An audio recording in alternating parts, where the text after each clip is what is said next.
In the year 1582, amid the blazing capital of Kyoto, a black warrior towering a full head above the Japanese stood guarding the still-warm body of Oda Nobunaga.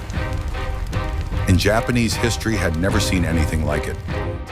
He arrived in Japan as a slave, yet only a few years later, he became a samurai of the most powerful man in the land. Then in the midst of the Honnō-ji Incident, Yasuke vanished. No grave, no kin, no trace. A samurai evaporated from official history. This is the story of a man from the farthest place imaginable who stepped into the heart of the samurai era and left behind a mystery that has lasted 450 years. Far for hundreds of years, the samurai, the elite warrior class, shaped the history of Japan. Tales of their exploits and adventures remain the stuff of legend, passed down through generations. Yet among them stands one extraordinary figure, a man not born on Japanese soil, who carried no samurai blood, and whose skin color was unlike any other in the land of the cherry blossom. Yasuke, the name tied to one of the most mysterious and tragic stories in Japanese history. Who was he? Where did he come from? And most importantly, how did a foreigner, a tall black man, become a samurai in the most rigidly hierarchical society in the world in the 16th century? This question has never received a complete answer, because after he took part in the most fateful event in Japanese history, the Honnō-ji Incident of 1582, Yasuke disappeared from all records. No one knows where he went, whether he lived or died. Japanese history, usually meticulous in recording every detail about famous samurai, lost all trace of the man who once stood beside the most powerful lord in the land. Almost nothing is known about Yasuke's childhood. No one knows exactly where he was born. Even his real name has been forgotten by history. The name Yasuke was given to him later by Lord Oda Nobunaga. Historians have proposed many theories about his origins. Some scholars speculate that he was born in Mozambique around the mid-16th century. Others suggest another part of Africa. There are hypotheses that he came from Sudan, and some insist on Ethiopia. Researcher Thomas Lockley has proposed that Yasuke may have belonged to the Dinka people of present-day South Sudan. What is almost certain is that Yasuke became a slave during the peak of the East African slave trade. At that time, the Portuguese and other European powers were actively trafficking slaves from Africa to their colonies in India and Southeast Asia. Yasuke may have endured that painful journey, kidnapped from his homeland and taken to Goa, the Portuguese trading center in India. There, fate arranged a decisive encounter. Yasuke probably met the Italian Jesuit missionary Alessandro Valignano in Africa or India in the late 1570s. Valignano had been tasked with inspecting Catholic missions in Asia. Valignano needed a bodyguard, someone tall, fearless, and experienced in combat. The journey from India to Japan was fraught with pirates, storms, and enemies of the church. He chose Yasuke. In 1579, Yasuke set foot on Japanese soil at the port of Kuchinosu in Nagasaki, southern Japan. He could never have imagined that this voyage would completely transform his life, from an anonymous slave to one of the most talked about figures in Japanese history. 16th century Japan was in the Sengoku period, the Warring States era, one of the bloodiest and most chaotic chapters in the nation's history. Lords fought endlessly for control of fragmented territories. Yet it was also the time when Japan began opening to the outside world, as Portuguese and Spanish merchants and missionaries arrived from the 1540s onward. Even so, while the Japanese had met many Westerners, they had almost never seen a black person. Therefore, when Yasuke appeared with Valignano's party in Kyoto in March 1581, the entire city erupted. A riot broke out among the locals. People fought each other just to catch a glimpse of Yasuke, to the point that the door of a Jesuit church was broken and several people were killed or injured. Crowds gathered because they thought Yasuke had painted himself with ink. Some even touched his skin to check whether the blackness was real. News of this strange black man quickly reached Oda Nobunaga, the most powerful lord in Japan at the time, the man striving to unify the country. Oda Nobunaga is regarded as one of the most brilliant figures in Japanese history. He laid the foundations for the unification of warring Japan. Nobunaga was famous for his curiosity and love of anything new or foreign. He immediately summoned Yasuke. That meeting would change both their destinies. When Nobunaga first saw a black person, he refused to believe the skin color was natural and ordered Yasuke to strip. He had him bathed to be washed to see if the blackness would come off. The more they scrubbed, the blacker the skin appeared. Nobunaga declared that Yasuke was the embodiment of the great black god, Daikokuten, a deity of wealth depicted in bronze in Japanese temples. According to the Shincho-koki, Chronicle of Lord Nobunaga, written in the 17th century, Yasuke was then about 26 or 27 years old. His strength was described as formidable, said to equal that of 10 men. Standing over 6 shaku, more than 1.8 meters or roughly 6 feet, he made an imposing companion. Nobunaga was fascinated not only by Yasuke's extraordinary appearance, but also by his calm demeanor, courteous behavior, and phenomenal strength. The powerful lord made a bold decision. He wanted Yasuke to serve him. Nobunaga negotiated with Valeriano to take Yasuke into his service. He gave him the Japanese name Yasuke, accepted him as a personal retainer, and made him the first recorded foreigner to be granted samurai rank. This was an extremely rare honor in Japanese history. Samurai were not merely warriors. They formed a distinct social class with their own code, ethics, and philosophy. Samurai were normally born into the class and underwent rigorous training from childhood in both martial and cultural arts. Yet Nobunaga broke every convention. He allowed Yasuke to carry his weapons and serve as a kind of bodyguard. The Shincho-koki records, it was ordered that the young black man be given a stipend, be named Yasuke, be granted a sword, and be provided with private quarters. At times, he was also tasked with carrying his lord's weapons. Historians consider this equivalent to being granted warrior or samurai status in that era. Historian Jonathan Lopez Vera notes that Yasuke was sometimes permitted to dine with the lord, a privilege extended to very few retainers. Yasuke impressed Nobunaga on multiple levels. Extraordinary physical strength, over 1.8 meters tall at a time when the average Japanese man was around 1.5 meters, he possessed a powerful build and could take on many opponents single-handedly. Quick learning ability.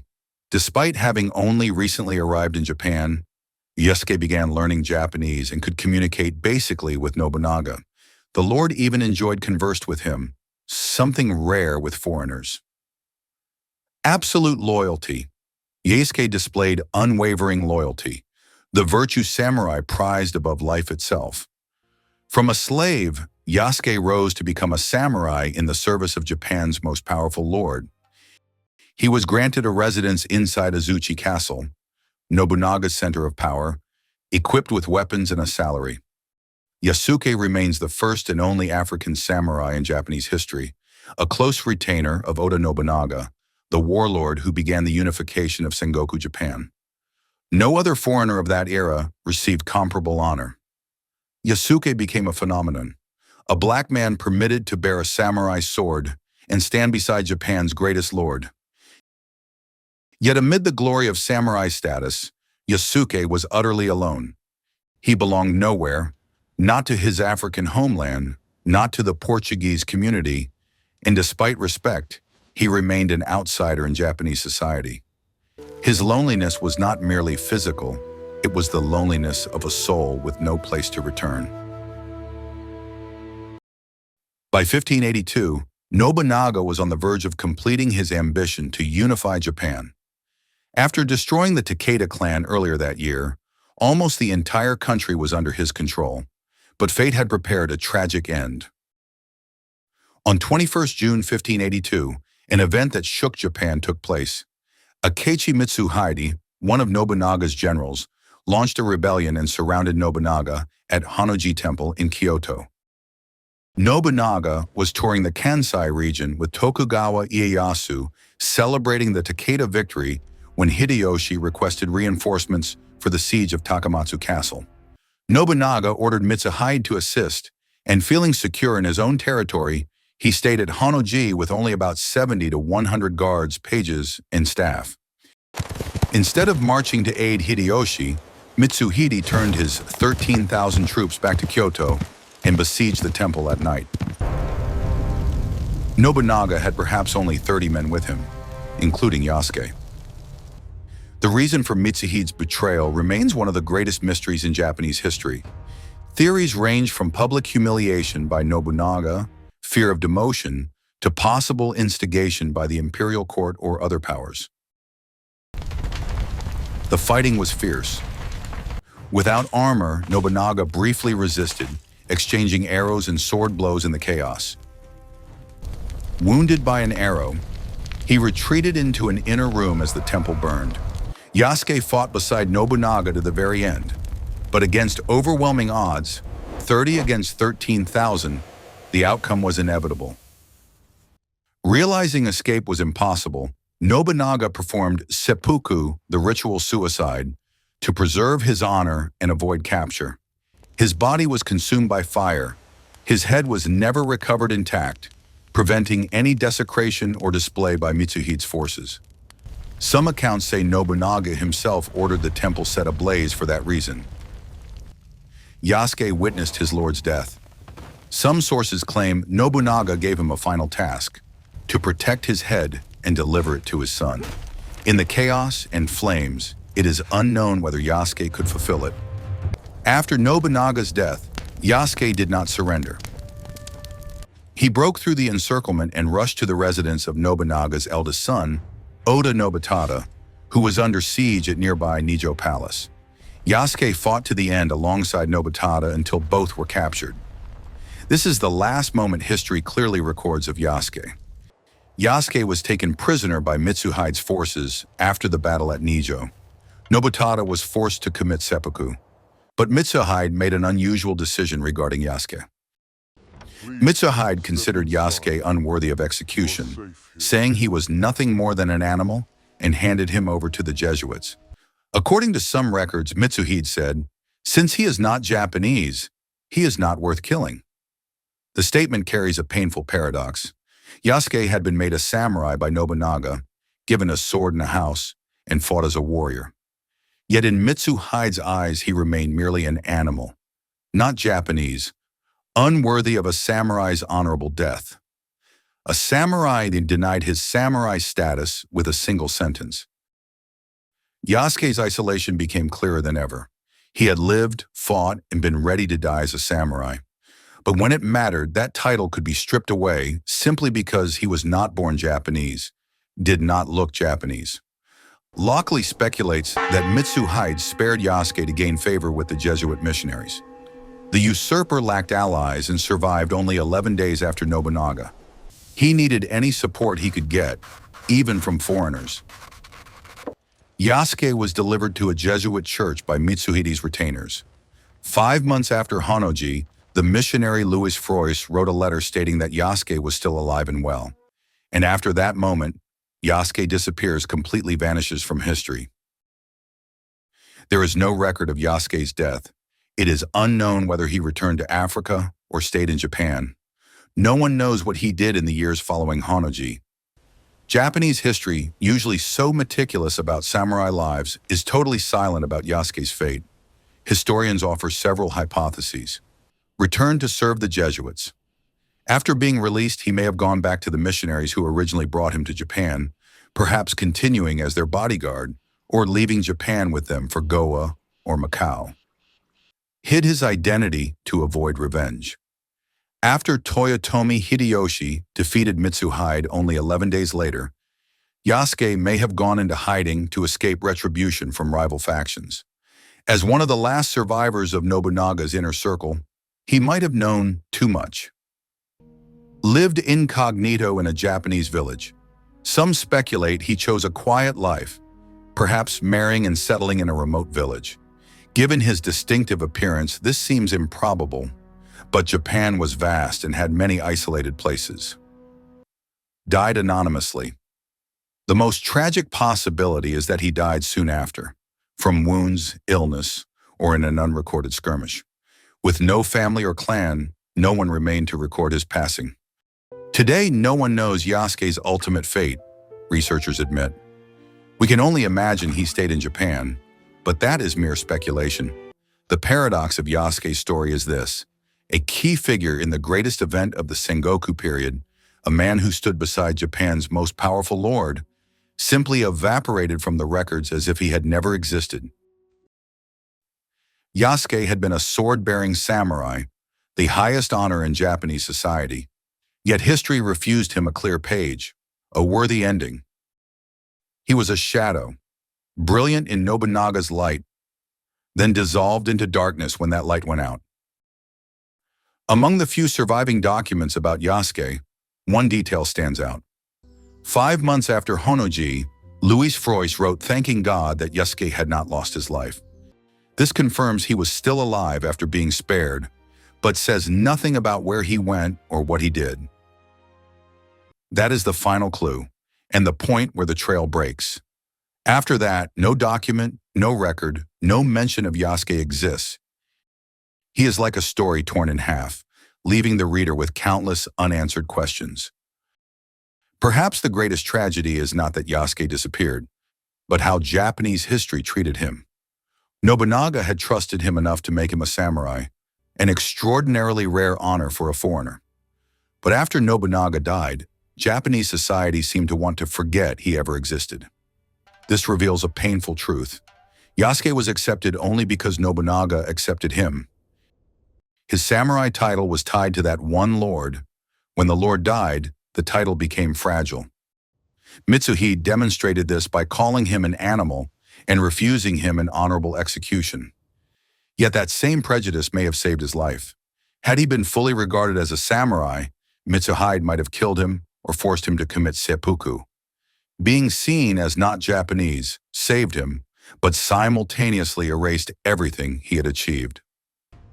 Perhaps the deepest mystery about Yasuke is not where he came from, but why Japan chose to trust him at all. In a rigidly hierarchical society where bloodline and origin decided everything, Nobunaga broke every rule to make an African slave a samurai.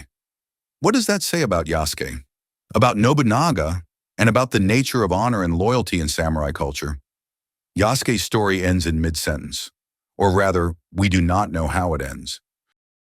From an unknown slave in Africa, he became a samurai serving Japan's most powerful lord, then vanished entirely from history. Loneliness runs through his entire tale. He was alone in the Kyoto crowds who stared at him like a curiosity, alone in Azuchi Castle as the only non-Japanese samurai, alone in the final battle at Honno-ji, watching the only man who ever truly saw him as a warrior die. And perhaps most alone in whatever years remained, if he lived. No longer having Nobunaga to serve, no samurai title to cling to, no purpose. Just a black man in a foreign land, carrying memories of glory that was no more. Though he served Oda Nobunaga only briefly, his legend has inspired generations in an age when people of African descent were devalued, enslaved, and traded as commodities.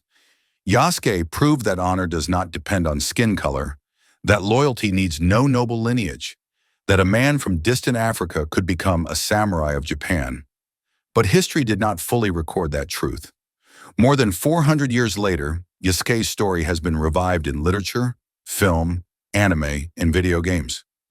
In 2019, Thomas Lockley and Jeffrey Gerard published the comprehensive study, African Samurai. Netflix released the anime series Yasuke in 2021. He is the protagonist of the game Assassin's Creed Shadows. Yet every retelling faces the same challenge: how to tell a story with no ending, how to understand a man about whom we know so little. If history is the place where those who are seen are remembered, then who is Yasuke? A man who shone brilliantly yet completely disappeared? Perhaps the answer lies here. Yasuke was not a perfect hero, not a legendary samurai with 100 victories. He was simply a man trying to survive in a world that was not his, seeking honor and meaning in impossible circumstances. He did not choose to become a samurai. Fate thrust him into that role. But when the chance came, he lived as a samurai, loyal to the end, fighting until his last breath. And perhaps in history's silence, in the void where his name fades, we find something deeper. Yasuke reminds us that there are countless untold stories, countless people who shaped history, yet went unrecorded. He was the shadow outside the sun, never truly belonging, yet leaving an indelible mark. And in his disappearance, he became more immortal than many samurai whose lives fill entire volumes. Yasuke, the lone samurai, the lost warrior, the man from Africa who once stood beside Japan's greatest lord. His story does not end. It simply melts into darkness, waiting for someone to cast light upon it once more.